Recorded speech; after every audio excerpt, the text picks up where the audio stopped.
welcome to Storytime with Judy. Our book today is Larry Gets Lost in San Diego by Eric Ode and John Skews and illustrated by John Skews.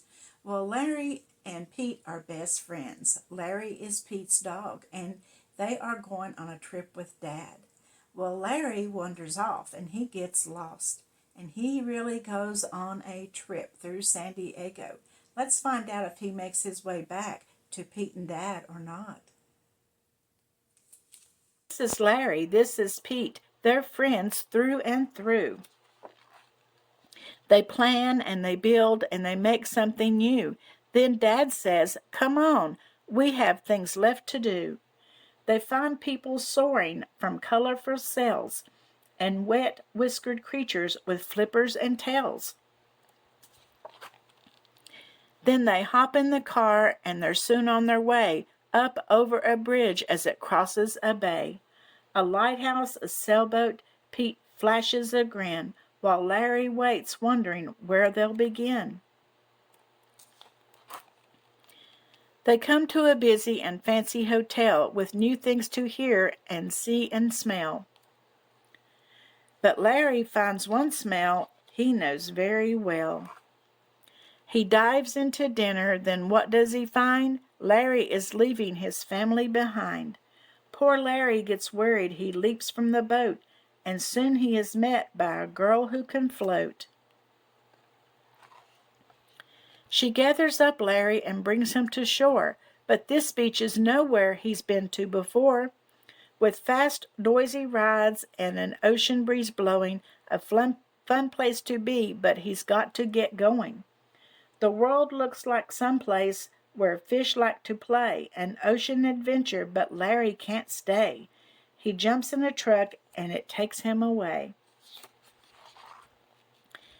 They come to a stop. Larry leaps from the truck. Is Pete in this garden? He might be in luck. There's a building with bells and a flower-filled lane, but no sign of Pete, so he hops on a train. Larry reaches a place where he's met face to face with pink-feathered birds, a cat too big to chase, and odd-looking animals, funny and furry. But Pete isn't here, so he leaves in a hurry.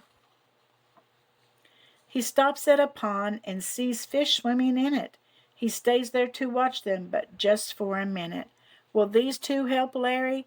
He hopes they will, but while Larry waits, they stay perfectly still. This train's the right size for a lost pup to ride. Then Larry sees buildings. He hurries inside. There's so much to look at, things fun, strange, and scary, and trains that are even too tiny for Larry. Now Larry gets nervous. The sky's getting dark. He crosses the bridge as he runs from the park.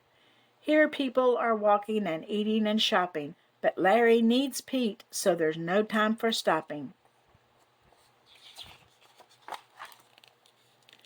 He runs past a building so big and so loud, where Larry hears cheers from a large happy crowd. And next there's a ship. Larry comes to a stop. It's as big as a city with planes up on top. And these ships look older, they're proud as you please, with poles standing straight and as tall as the trees. But Larry has no time for sailing the seas.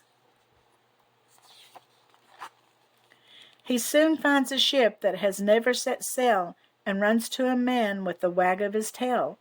"Ahoy!" shouts the man, "you should not be alone." He checks Larry's collar, then takes out his phone. And soon they're together, the dog and the boy. They hug and they dance and they holler with joy. Then, as the sun sets and it colors the skies, they crawl in the car and they soon close their eyes. They dream of the city, the ships and the shore. Friends through and through and together once more. Well, I bet Larry won't take off again. Do you? Take off exploring on his own because he got lost, didn't he? That's why it's so important that we stay with our parents or with the people that we're with when we go somewhere, because that could easily happen to us, couldn't it? we could get separated and lose our way. So we need to stay right with the people that we're with so we don't end up like Larry. I hope that you enjoy this story, and I'll see you again tomorrow. And don't forget to like and subscribe.